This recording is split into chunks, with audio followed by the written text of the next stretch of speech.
All right, welcome back. As the July 9th deadline for the pause on American tariffs looms, India and the USA are reportedly closing in on a wide-ranging bilateral trade deal, even as India affirms its stance to negotiate on its own terms.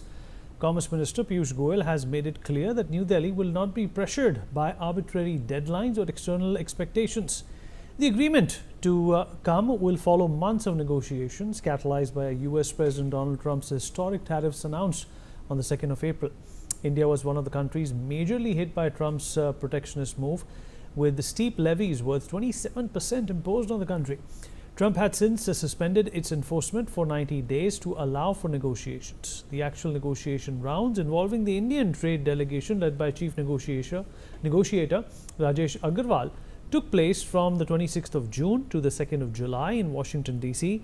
And now the word is that the first tranche of the deal is on President Trump's desk, waiting his signature. Well, let's talk about what's going to happen. Dr. Ajay Dua, former Commerce Secretary, senior economist, with us on the show.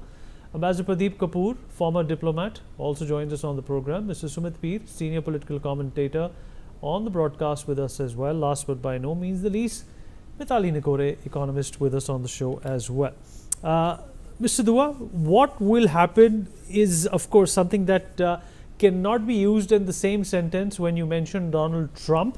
But the fact of the matter is that Piyush Goyal has made it very, very clear that we are not going to be, intimidated. We are not going to be bound by technicalities. No matter how long it takes, the priority predominantly is that India's interest also has to be accommodated into this deal. But knowing Donald Trump, he's going to put the American, priorities first. So what, in your opinion, is likely to happen, keeping in mind that both the countries have fair enough reasons to increase their trade? The Americans want to do it because they want our products, and secondly, they also don't want the Chinese products. Thank you, Vinit. I think it was high time that somebody in position of authority in India let the country's position be known. And there was probably no one better than the Commerce and Industry Minister, who's been following up the discussions very closely. He's been in the US or in and around that country for quite some time, while our negotiators have been on the job for the last 2 months or 2.5 months. Yes, we need the deal. India has not denied it at all, that we are for it, but it has to serve, it has to be beneficial to both the countries. That's the point which the Commerce Minister has made, and rightly so.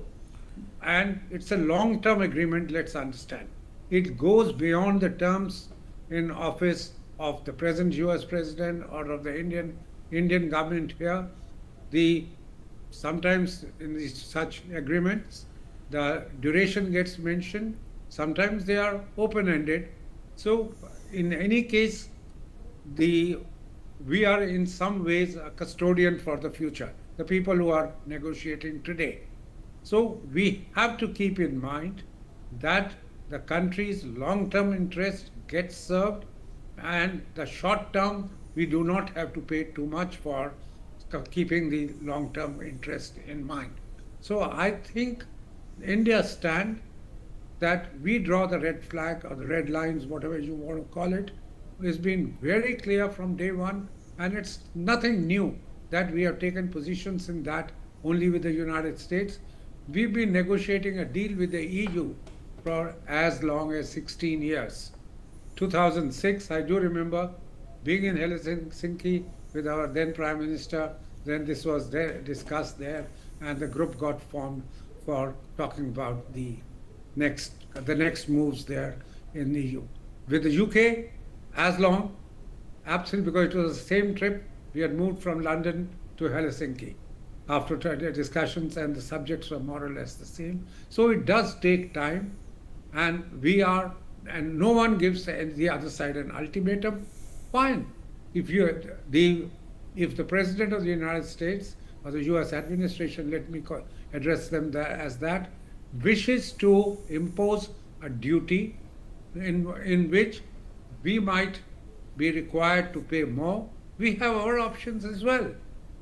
That we can do a retaliatory duty as we have done in the case of aluminium and steel, and we have already sought the permission of WTO to impose a duty on a retaliatory duty on automobiles also, which are now being levied 25% duty for the last 4 or 5 days.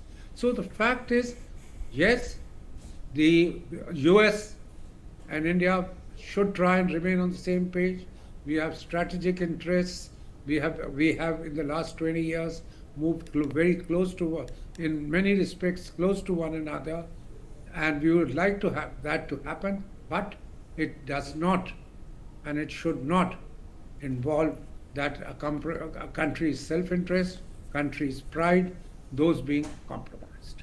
For more such videos, subscribe to the NewsX YouTube channel, hit the bell icon.